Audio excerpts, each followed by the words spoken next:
రోజా గారు వాళ్ళు ఏం తప్పు చేయలేదట, అసలు ఎంత బడ్జెట్ రిలీజ్ అయిందో మీకు ఎవరికీ తెలియదట, ఆవిడ మీద అనవసరంగా అబాండాలు వేస్తున్నారు, అవినీతి ఆరోపణలు చేస్తున్నారట. యాక్చువల్ గా వాళ్ళ మీద అవినీతి అబాండాలు వేసి కేసులు పెట్టే పని అయితే వచ్చినట్టు వీళ్ళు ఎలా అయితే గవర్నమెంట్ రాగానే ప్రజావేదిక కూల్చడం తోటి కక్ష సాధింపులు స్టార్ట్ చేశారో అలాగే కూటమి ప్రభుత్వం చేయాలి అనుకుంటే ఇది ఎప్పుడో జరిగిపోయి ఉండేది సార్. కానీ చంద్రబాబు నాయుడు గారు కానివ్వండి, కూటమిలో ఉన్న నాయకులు కానివ్వండి, పవన్ కళ్యాణ్ గారు కానివ్వండి ఒకటే ఎజెండా మీద ఉన్నారు క్లియర్. ఎవరిని కూడా కక్షపూరితంగానో వ్యక్తిగత కారణాలతోనో అరెస్ట్ చేయనేకూడదు. వాళ్ళు చాలా అవినీతి చేశారు, అవినీతిని తీసుకొచ్చి ప్రజల ముందు పెట్టి చట్టపరంగానే అరెస్ట్ చేయాలి. కేసులు పెట్టామా వాళ్ళు మళ్ళీ మేము వెంటనే హైకోర్టును ఆశ్రయించి మేమే తప్పు చేయలేదని చెప్పేసి ప్రూవ్ చేసుకుని అమ్మటే బెయిల్ తీసుకొచ్చుకుని బయట తిరుగుతూ ఉంటారు. అది ఇంకా ప్రజల్లో ఒక రకమైనటువంటి నెగిటివ్ సంకేతాలను పంపించింది కాబట్టి అలా జరగకూడదు. ఖచ్చితంగా వాళ్ళు చేసిన తప్పు ఇది అని ఆధారాలతో సహా ప్రజల ముందు పెట్టి అప్పుడే అరెస్ట్ చేయాలని చెప్పేసి కూటమి ప్రభుత్వం ఒక చర్య తీసుకుంది. కాబట్టి క్లియర్ గా ఇప్పటి వరకు జరిగినట్టు ప్రతి అరెస్టు కూడా వీళ్ళు హైకోర్టులు సుప్రీం కోర్టులకు కూడా తిరిగినప్పటికీ కూడా బెయిల్ తెచ్చుకోవడానికి కోర్టులు సైతం నిరాకరించి కస్టడీకి ఇచ్చినట్టు సిచ్యువేషన్స్, ఇన్వెస్టిగేషన్ ఇచ్చినట్టు సిచ్యువేషన్స్ మనం చూసాము. రోజా గారి విషయంలో కూడా క్లియర్ గా అదే జరిగింది. ఆడదాం ఆంధ్రాలో అవినీతి జరిగింది అన్నది బిఫోర్ ఎలక్షన్ తెలుసు. ఎందుకంటే మేము కళ్ళారా చూసాం. లోకల్ గా ఉన్నటువంటి వైసీపీ నాయకులతోటి ప్రైజ్ మనీలు, అక్కడ ఉన్నటువంటి అవసరాలకు సంబంధించిన డబ్బులంతా కూడా లోకల్ గా ఉన్న కేడర్ తో ఖర్చు పెట్టించేసి వాటికి కూడా బిల్లులు పెట్టుకొని విత్డ్రా చేసుకున్న సిచ్యువేషన్ మేము చూసాము. కాబట్టి ఆ విషయం బిఫోర్ ఎలక్షన్ మాకు తెలుసు. అప్పుడే మేము డిబేట్ లో మాట్లాడాము. స్థానికంగా నాయకులతో పెట్టిస్తున్నారు, బట్ బడ్జెట్ ఎలోకేట్ చేశారు, ఆ డబ్బులు ఏం చేస్తున్నారని చెప్పేసి మేము అప్పుడే క్వశ్చన్ చేశాం. తర్వాత ప్రభుత్వం వచ్చిన తర్వాత కూడా క్లియర్ గా యాక్షన్ తీసుకోవడానికి అవకాశం ఉన్నప్పటికీ ఆధారాలు కావాలి, కంప్లీట్ గా ఆధారాలతోనే అరెస్ట్ చేయాలనే ఉద్దేశంతో విజిలెన్స్ కమిటీని వేసింది. విజిలెన్స్ ఆల్రెడీ నిన్న మొత్తం రిపోర్ట్ మొత్తం క్లియర్ చేసి ఈ రోజు ప్రభుత్వానికి సబ్మిట్ చేయడం జరిగింది.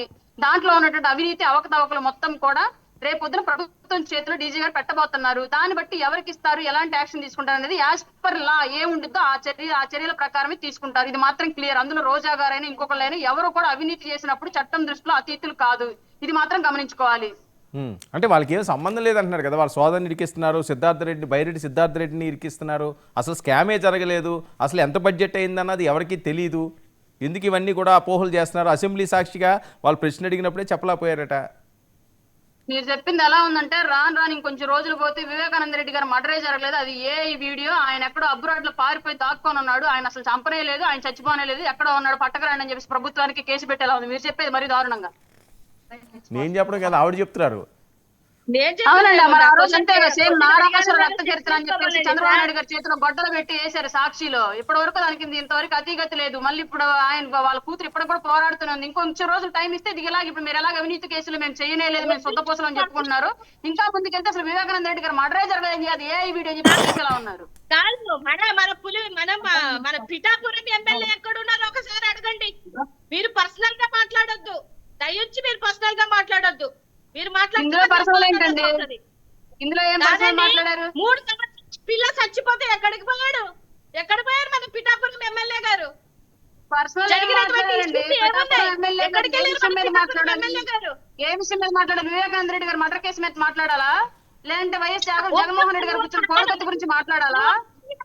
కాదండి, డోర్ డెలివరీ చేసిన కేసుల గురించి మాట్లాడి ఏ విషయం గురించి మాట్లాడారు? పిఠాపురం ఎమ్మెల్యే ఏం చేస్తాడు? ఇప్పుడు కూర్చొని ఇంట్లో బట్టలు కుట్టుకుంటాడా?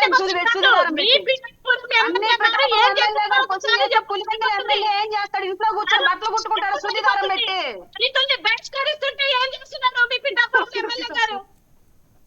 సరే సరే, ఆవిడ ఎక్కడో ఉన్నట్టున్నారులేండి, అదేదో. ఓకే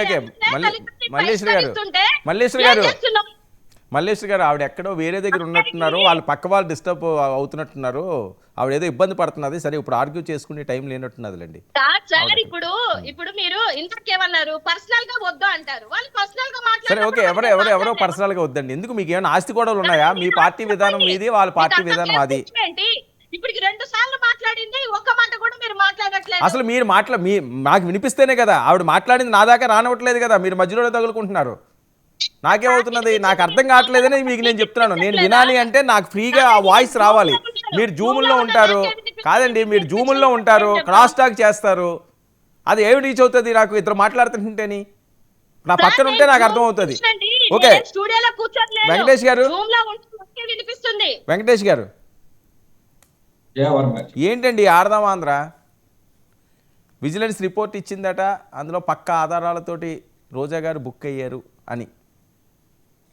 బుక్ అయితే అరెస్ట్ చేసి లోపలేస్తారు. ఏముందండి దాంట్లో? అంతేనా? ఎలా ఉంటాయండి దీనికి శిక్షలు? అవి చెప్పలేమా? సార్ ఇప్పుడు ఎలా ఉంటాయంటే రిమైనింగ్ అన్ని కేసులు ఎలా ఉంటాయో దీనిలో కూడా అలాగే ఉంటాయి, దాని యొక్క తీవ్రతను బట్టి. ఓకే. అంటే ఇలాంటి స్కామ్కి కాబట్టి జనరల్గా 40 కోట్లు స్కామ్ అంటున్నారు. దీనికి ఏ సెక్షన్లు ఉండొచ్చు?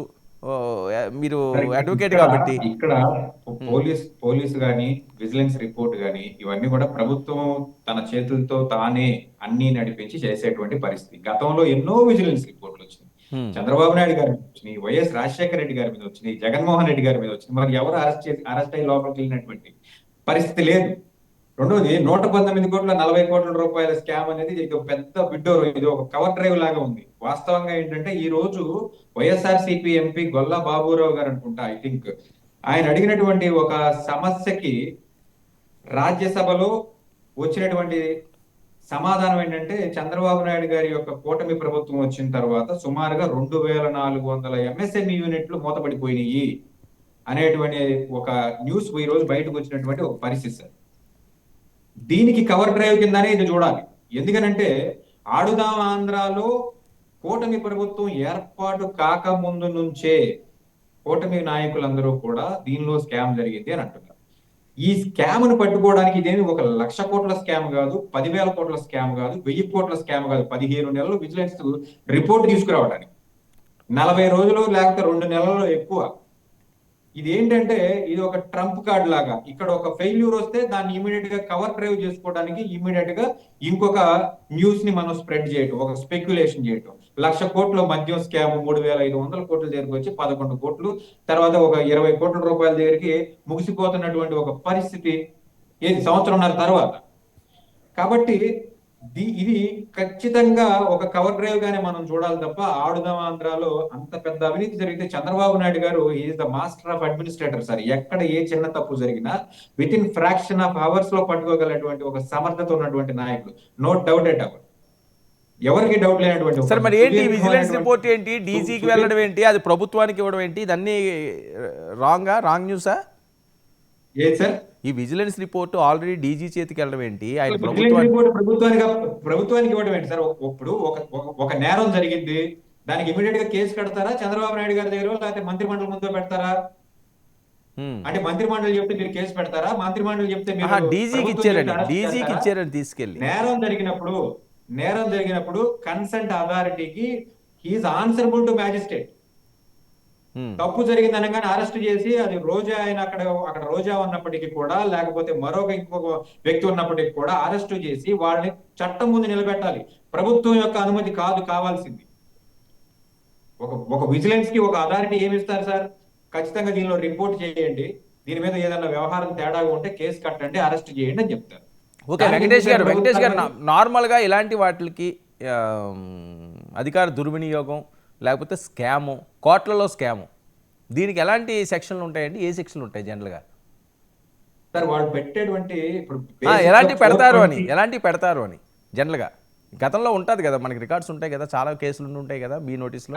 బేసిక్ ఏంటంటే ఇవన్నీ కూడా కాగ్నిజబుల్ అఫెన్సెస్ కిందే వస్తాయండి. ఫైనాన్షియల్ ఫ్రాడ్స్ అని కూడా కాగ్నిజబుల్ అఫెన్సెస్ కిందే వస్తాయి. ఇవన్నీ కూడా మోర్ దాన్ 7 years శిక్షలు పడేటువంటి సో నాన్ బెయిలబుల్లే, అన్ని నాన్ బెయిలబుల్లే. ఎందుకంటే ఫైనాన్షియల్ ఫ్రాడ్స్ అనేది ఈ రోజు చట్టం చాలా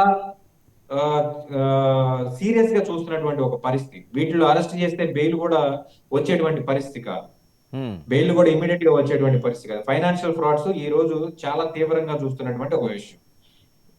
కాబట్టి దీన్ని ముఖ్యంగా విజిలెన్స్ వాళ్ళు అరెస్ట్ చేస్తే ఇమీడియట్ గా బెయిల్స్ వచ్చేటువంటి పరిస్థితి కూడా కాదు. కాకపోతే దీనిలో ఉన్నటువంటి ఈ స్కామ్ ఏదైతే ఉందో, ఇప్పుడు స్కామ్ అంటున్నారు కాబట్టి ఖచ్చితంగా దీని మీద సాక్ష్యాలు కూలంకుషంగా అన్ని కూడా స్క్రూటినీ చేయబడతాయి. ఎందుకంటే హైకోర్టు పదే మొట్టిగాయలు వేస్తున్నటువంటి పరిస్థితి కూటమి ప్రభుత్వాన్ని. మీరు కరెక్ట్ గా రిపోర్ట్ ఇవ్వండి, మ్యాజిస్ట్రేట్లు కరెక్ట్ గా రిమాండ్ చేయండి, సెక్షన్స్ అన్ని కూడా కరెక్ట్ గా చూడండి అని చెప్పేసి అని పదే చెప్తుంది హైకోర్టు. ఇప్పుడు నాకు తెలిసినంత వరకు 4-5 సార్లు దీని మీద తీవ్రమైన చర్చ జరిగింది. ఈ రాష్ట్రంలో ఉన్న అన్ని మ్యాజిస్ట్రేట్లకి కూడా ఒక సర్క్యులర్ కూడా జారీ చేసింది. కూటమి ప్రభుత్వంలో చేస్తున్నటువంటి కేసుల వ్యవహారంలో కొంచెం జాగ్రత్తగా వహించండి మ్యాజిస్ట్రేట్స్ అని చెప్పి. ఏంటి వంశీ, కీలకమైన సెక్షన్లేట నాన్ బెయిలబుల్ సెక్షన్లు పడే అవకాశం ఉంది అంటున్నారు. ఇదంతా ఏదో కుట్రపూరితంగా జరుగుతున్నదని వాళ్ళ అనుమానాలు. సింపుల్ గా సార్ మా సాక్షాత్తు మా అధికారులు చెప్పారు, సాక్ష్యాలు లేకుండా జగన్మోహన్ రెడ్డినే కాదు ఎవరిని కూడా మేము టచ్ చేయమని చెప్పారు.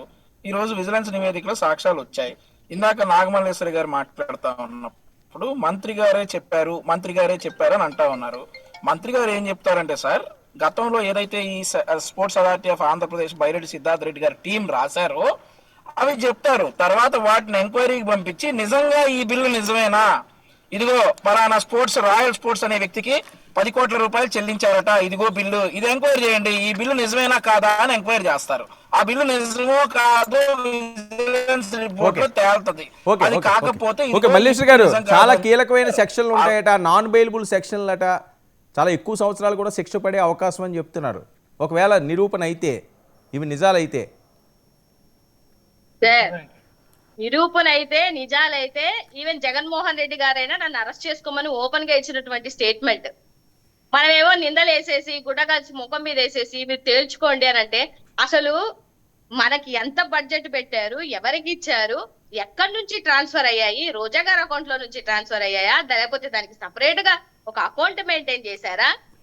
ఇవన్నీ ఏం అవసరం లేదు సార్. ఇవన్నీ మనం కరెక్ట్ గా సబ్జెక్ట్ మాట్లాడామనుకోండి, అవన్నీ కాదు. జరిగిపోయింది, వీళ్ళ దగ్గర విజువల్స్ వాళ్ళేమో 40 కోట్లు అని చెప్పేశారు. నిజంగా వాళ్ళ దగ్గర ప్రూఫ్లు ఉంటే ప్రెస్ మీట్ పెట్టమనండి. ఎవరి అకౌంట్ లో నుంచి, గతంలో ఎక్కడి నుంచి, ఏ అకౌంట్ నుంచి ఎక్కడికి వెళ్ళాయి, A1 ఎవరు, A2 ఎవరు, A3 ఎవరు అని పిక్చర్ వేసినట్టు చూపించినట్టు ఇవాళ చూపించమనండి. రోజా గారి అకౌంట్ లో నుంచి కానీ, లేకపోతే బైరెడ్డి సిద్ధార్థ రెడ్డి గారి అకౌంట్. అరుణ గారు ఓకే అండి, ఓకే మీ పాయింట్ అర్థమైంది. అరుణ గారు ఏంటి అవన్నీ నిరూపించగలరా? విజిలెన్స్ రిపోర్ట్ వచ్చింది, అవన్నీ నిరూపణ అయిన తర్వాత వాళ్ళన్నీ వెరిఫై చేసిన తర్వాత విజిలెన్స్ రిపోర్ట్ తీసుకొని వచ్చారు సార్ గవర్నమెంట్ దగ్గరికి, డీజీ గారి దగ్గరికి. రేపు కన్ఫామ్ గా రేపు ఆ విషయాలు బయటకు వచ్చినప్పుడు తెలుస్తుంది 100%. ఇప్పుడు ఒకటి అవినీతి జరిగింది అంటే అకౌంట్ త్రూ అకౌంట్ ఎక్కడా జరగదు. ఒక అవినీతి ఎక్కడో ఒకడు 10 కోట్లు ఒక పరమకి ఇచ్చాం మనం అంటే, ఆ 10 కోట్ల రూపాయలకి సంబంధించి మనకి ప్రభుత్వానికి పెట్టినటువంటి ఆ పథకానికి సంబంధించినటువంటి మెటీరియల్ వాళ్ళు సప్లై చేశారా, లేదంటే ఎవరి ప్రోద్బలంతో అయినా సరే ఇది ఇచ్చేస్తే దాంట్లో 4 కోట్ల రూపాయల మెటీరియల్ సప్లై చేసి మిగతా 6 కోట్లు ఎవరికైనా వాళ్ళ దగ్గర నుంచి ట్రాన్స్ఫర్ చేయించుకున్నారా, అది ఎలా వెళ్ళింది, ఇవన్నీ కూడా విజిలెన్స్ రిపోర్ట్ లో తెలిసేవి, ఇన్వెస్టిగేషన్ లో తెలిసేవి ఇవన్నీ కూడా. అవినీతి జరిగింది అంటే నేరుగా రోజా గారి అకౌంట్ నుంచి డైరెక్ట్ గా పలానా పుల్లం అకౌంట్, కల్లం అకౌంట్ డైరెక్ట్ గా ఆడదాం ఆంధ్రాకు ఒక అకౌంట్ ఓపెన్ చేసి క్రీడా శాఖ నిధుల నుంచి దాన్ని తీసుకొచ్చిస్తారని చెప్పేసి ఎక్కడ చెప్పరు. మనం మాట్లాడేటప్పుడు కనీసం దీన్ని ప్రజలు వింటారు, దీన్ని ఎలా రిసీవ్ చేసుకుంటారన్న సెన్స్ మాట్లాడారు. అది కూడా తెలియదు. సరే ఓకే రేపు కాదండి, ఎలా తెలిసిపోతుంది. మల్లేశ్వరి గారు, మరికొన్ని గంటలు మాత్రమే ఏది నిజమో ఏది అబద్ధమో తెలుస్తుంది. మళ్ళీ మనం కూర్చుంటాం, మళ్ళీ మనం మాట్లాడుతాం.